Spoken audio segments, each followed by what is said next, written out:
I was vacuuming the living room, just doing one of those mindless chores where your body moves but your thoughts are somewhere else. Dinner ideas, laundry piles, that chipped mug I keep meaning to throw out, all floating in my head. And then I saw it. A little glint caught in the rug. I stopped cold, bent down. My fingers brushed over something smooth and cool, an earring, dainty, gold, not mine. I knew instantly. I'd never seen it before. It was the kind of piece someone wears with confidence, understated but meant to be noticed. I turned it over in my hand, hoping it was nothing, that maybe I was just misremembering. But no, I'd never owned anything like this. My chest started to buzz, not panic exactly, but that awful, slow-building awareness that something was off. And lately, Tom had been different, less present, quick to hide his phone, smiles that didn't reach his eyes. I tried to laugh it off at first. Told myself I was being paranoid. People misplace things all the time, right? But the thing is, I hadn't had any guests over. Not recently. Not anyone who would have dropped something like this. And certainly not someone bold enough to leave a piece of themselves behind. I stared at the little earring in my palm, and something shifted in me. It wasn't just a trinket. It felt like a breadcrumb. The first clue. Tom got home later that evening with takeout, and a smile that felt practiced. He kissed my cheek, asked about my day, and sat down to eat like nothing was wrong. I wanted to hold up the earring right then and there, demand answers, force the truth out of his mouth. But something held me back. Maybe it was fear, maybe it was dignity, or maybe I just wasn't ready to hear him lie to my face. So I tucked the earring away, in a drawer, in my thoughts, in a corner of my heart that was starting to grow cold. The days that followed felt heavy, like I was walking through molasses. I studied him differently. Every move, every word, every pause in his sentence became potential evidence. He was distant, sure, but trying. Overcompensating, maybe. Offering to cook, bringing me flowers out of nowhere, touching me more than usual, but only when I seemed too quiet. It felt like he was trying to fix something, but not telling me what broke. That's what made it worse. The pretending. And when I couldn't pretend anymore, I did the one thing that felt safe. I called Denise, my best friend since college. The one who held my hair back when I was sick, who cried with me after my dad died, who knew my favorite wine and my darkest fears. "Can I come over?" I asked, my voice shaking just enough for her to hear the tremor. She said yes before I could explain. Of course she did. That's what best friends are for. Or so I thought. Denise welcomed me with open arms, literally. She pulled me in, no questions asked, and held on a few seconds longer than usual. Her apartment smelled like vanilla candles and home, and for a second, I felt the knot in my chest loosen. We sat on her couch, legs tucked up like teenagers, and I finally let it spill. The earring. Tom's strange behavior. That sinking feeling that maybe I wasn't imagining things. She listened, eyes wide, lips tight, like she was trying to hold back an explosion of anger on my behalf. "I never liked him, Jules," she finally said, pouring us both a glass of red. "There was always something off. Too charming, too polished. You deserve someone real." I nodded, swallowing the lump in my throat. It felt good to be heard, to be believed. We laughed a little, cried a lot. She even made a joke about throwing a brick through his car window. Classic Denise. And for a moment, I felt lighter. Like I wasn't alone in this. Like maybe, just maybe, I was strong enough to face whatever came next. In the weeks that followed, her place became my escape, my hideout, my sanity. I'd stop by after work just to talk, to breathe, to exist without pretending. She always had a glass of wine ready, and somehow, just sitting across from her made things feel less terrifying. I trusted her with everything, every suspicion, every ache, every late-night doubt that clawed its way into my mind. But trust is funny. Sometimes it shields you, other times it blinds you to what's right in front of you. That Friday, I showed up at Denise's door without calling first. Mascara smudged, heart racing. She took one look at me and pulled me inside like a mother would a child caught in a storm. "What happened?" she asked, already pouring the wine. I told her everything again, but this time it spilled out raw and jagged. The way Tom flinched when I entered a room, the way he answered texts with his phone tilted away, the way my gut wouldn't shut up no matter how much I begged it to. Denise was furious. At least, she seemed to be. "Tom? Seriously? That bastard!" she spat, slamming her glass down harder than necessary. "I always had a weird feeling about him, Jules. Too smooth. The kind of guy who knows exactly what to say but means none of it." I wanted to believe she was right. That I hadn't just made a mistake in marriage. I had been tricked, lied to, fooled. And somehow hearing her say it made me feel just a little less ashamed. That night, we curled up on the couch like old times.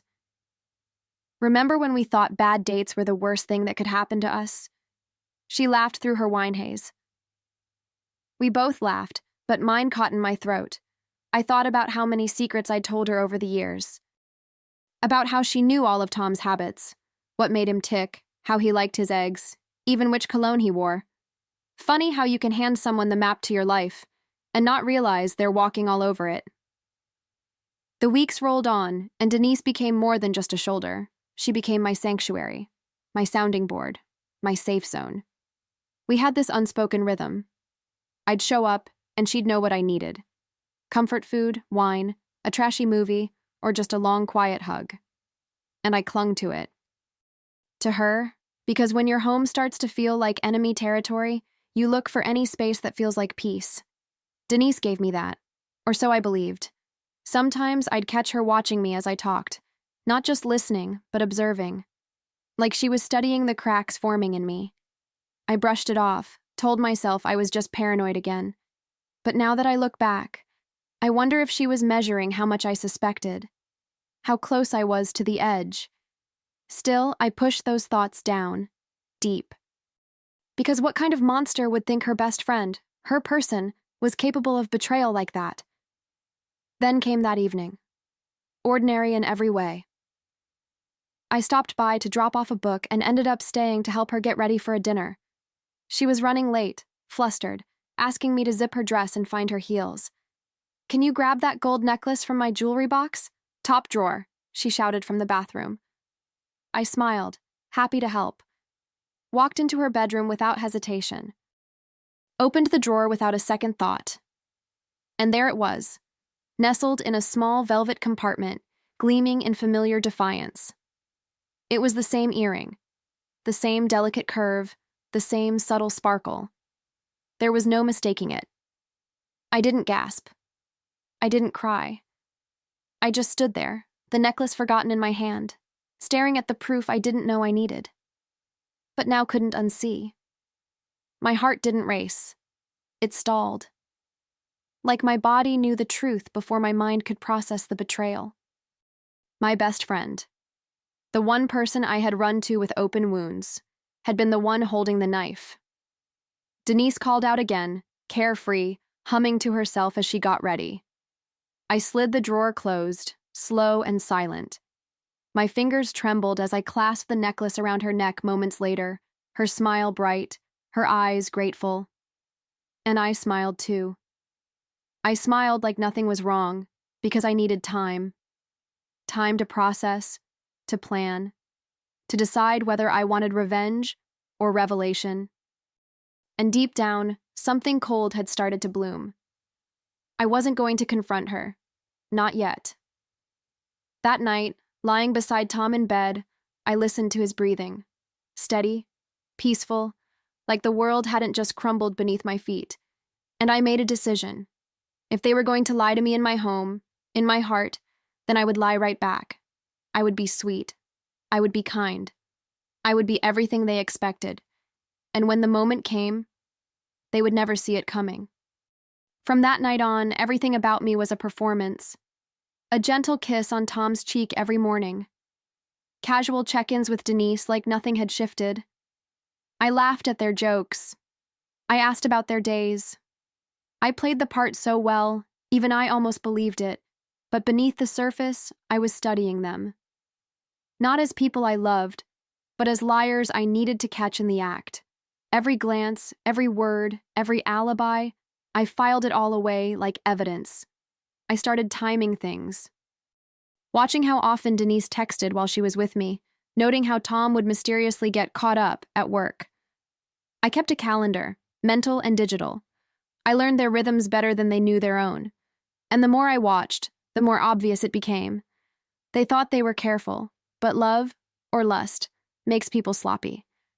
And betrayal? Betrayal leaves footprints. You just have to know where to look. Then one morning over coffee, I planted the seed. Casually, softly. "I've been having these chest flutters lately," I told Tom, swirling my spoon like it didn't matter. "Might go in for a checkup, maybe even an overnight." His eyebrows furrowed. Concern or guilt? "Just to be safe," I added. He nodded, distracted. 2 days later, I told Denise the same thing. Her reaction? A long pause, then a smile that didn't quite reach her eyes. I set the plan in motion a week later. Told Tom I'd be heading to the hospital that Friday night for a 24-hour observation. I even packed a small suitcase, pajamas, phone charger, a book I wouldn't be reading. Kissed him goodbye at the door. "Wish me luck," I said, and he did. No questions, just a distracted peck on the forehead and back to his phone. I texted Denise on the drive out. "Heading in now. Fingers crossed it's nothing serious." She replied with a heart emoji, but I didn't drive to the hospital. I circled the block, pulled into a rented sedan I had parked earlier that afternoon, and slid down in the seat. The windows were tinted. The engine was off. My breath, though, loud in the silence. I waited as streetlights flickered on, one by one, casting long shadows across the quiet road. Time crawled.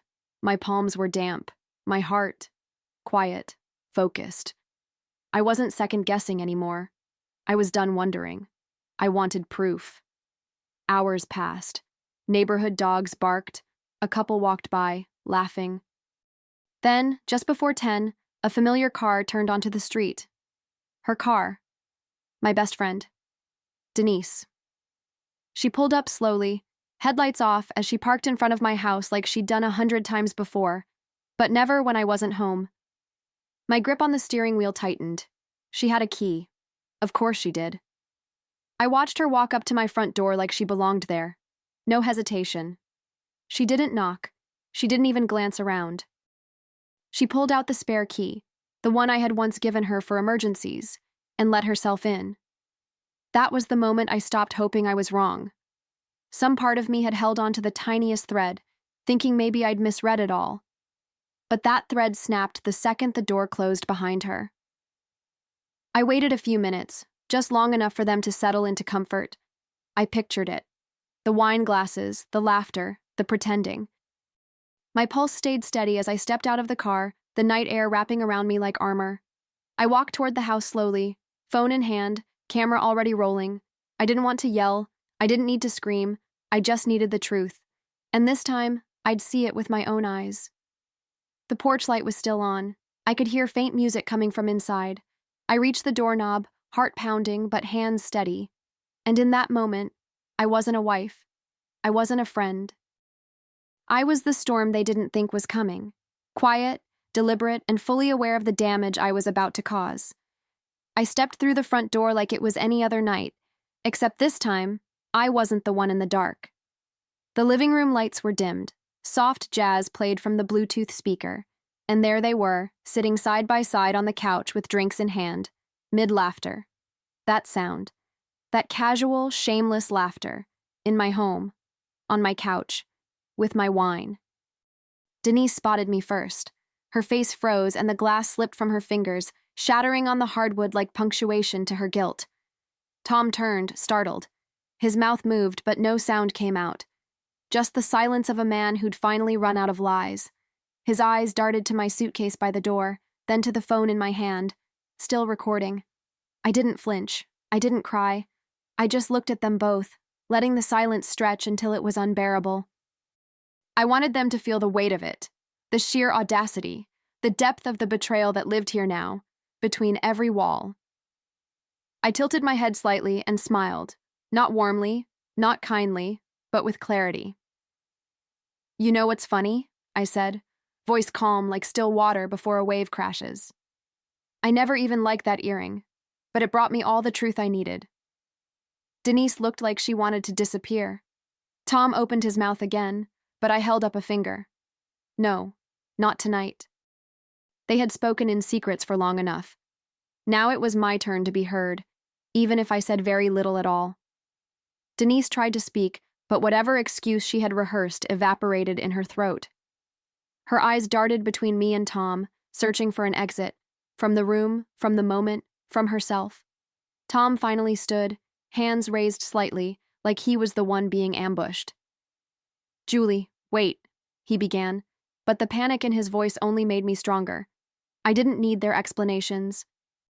I didn't need their sorries. What I needed, I already had, the truth. And I made sure they saw me watching it unfold. I walked further into the room, calm, slow, deliberate. Each step felt like I was reclaiming something they thought they'd stolen. My strength, my dignity, my sense of self. "How long?" I asked quietly, even though I already knew the answer wouldn't matter. Tom glanced at Denise. Denise looked down at her feet. That silence, that miserable, suffocating silence, gave me more than their words ever could. They had been each other's secret. But tonight, I became their reckoning. The thing that caught me off guard was how empty I felt. Not shattered, not enraged, just done. Like something heavy had finally slipped off my shoulders. I turned toward the door, suitcase still by the entrance, phone still recording in my hand. "You can keep each other," I said, without venom, without pain, just truth. Just finality. And for the first time in weeks, I felt my lungs fill all the way up. I didn't slam the door when I left. I didn't yell. I didn't make a scene. I simply walked out the way I came in, steady, silent, and in complete control. The night air hit me like a reset button, crisp, honest, cold in all the right ways. I placed the phone gently in my coat pocket, turned the key in the lock one last time, and walked down the steps of the porch like I was stepping out of someone else's life. Because I was. Behind me, the house that once held memories now held strangers. Denise and Tom could sit there for hours trying to piece together their next excuse, but it wouldn't matter. I had seen everything I needed to see. The image of them together wasn't some suspicion or dream anymore. It was real. Undeniable. I had captured it, lived it, and now I was leaving it behind. Not broken, not begging, but whole. So much more whole than I expected to be. As I slid into the driver's seat of my rental, the engine purred to life like it was welcoming me back. Not to the past, but to something forward. My hands rested on the wheel. No shaking, no second thoughts, just a stillness, a clarity. I didn't know exactly where I was going next, but I knew one thing for certain. It would be somewhere they'd never be invited. I didn't fall apart after that night, not in the way people expected. There were no dramatic breakdowns, no nights spent crying on the floor. Instead, there was motion. I packed a bag the next morning, not out of rage, but out of purpose. My things, my space, my peace. I found a short-term rental across town, bright, quiet, small, and somehow it felt more like home than the house I'd spent years trying to fill with love that wasn't returned. Tom texted, called, left voicemails that tried to sound remorseful but landed like static. "Please talk to me," he'd beg. It wasn't what it looked like. But what he never realized was that I didn't need to know why anymore. I'd lived in the not knowing long enough. The truth had already spoken, in Denise's jewelry box, in their laughter, in the silence that followed when I walked in. That was my closure. Not his excuses. And Denise? She tried too. Sent long, winding messages that sounded like confessions dressed as apologies. "It just happened. I never meant to hurt you. You have to believe me. But the thing about betrayal is that once it's done, No amount of rewriting makes it less true. She wasn't just my best friend, she was the person I handed my pain to, and she used it to measure how far she could go without getting caught. I blocked them both. Not out of spite, but out of necessity. Healing needs space, and silence became my sanctuary. No more justifying, no more explaining, no more spinning my wheels in circles they'd never bother to break. I changed my number, switched jobs, got new sheets. It sounds silly, but there's something powerful in reinventing the smallest parts of your routine. In drinking your morning coffee from a new mug. In choosing peace every single day, without having to share it with people who never deserved it. People say moving on is a process, but sometimes it's a declaration. A moment where you decide, this chapter ends here. And for me, it ended the day I walked by a bakery, saw a for rent sign, and imagined something I hadn't in weeks. Possibility. So I called the number. 2 weeks later, I was signing papers. That space, once empty, slowly became mine. Shelves filled with secondhand books, the scent of cinnamon in the air, and walls that didn't carry echoes of betrayal. And there, in the quiet buzz of something entirely mine, I rediscovered myself. Not as a wife, not as someone's best friend, just Julie. And you know what? She was stronger than I remembered. Not because she had to be, but because she chose to be. There was freedom in that. In building something from scratch with hands that had once trembled, now steady, now sure. Sometimes I walk alone in the evenings, just to feel the air on my skin and remind myself I'm still here, whole, breathing, free. There's a peace that comes with knowing you survived something meant to break you. And not just survived, but thrived in spite of it. I don't think about Tom anymore, or Denise. Not with anger, not with sorrow. They're chapters in a book I've already shelved, characters that don't get to follow me into the next story. I catch glimpses of my reflection now, in storefronts, in the bakery's glass counter, and I actually recognize her. Not the woman who tolerated lies, who smiled through suspicion, who clung to loyalty that was never returned, but the woman who walked away without begging to be loved, who took her power back not with rage, but with silence, with grace. With a calm that rattled them more than any scream ever could. They betrayed me where I lived, I think, as I lock up the shop one night, keys jingling in my palm, but I'll build something better where they'll never be invited. And that's exactly what I'm doing, brick by brick, moment by moment, because the best revenge is never needing to look back.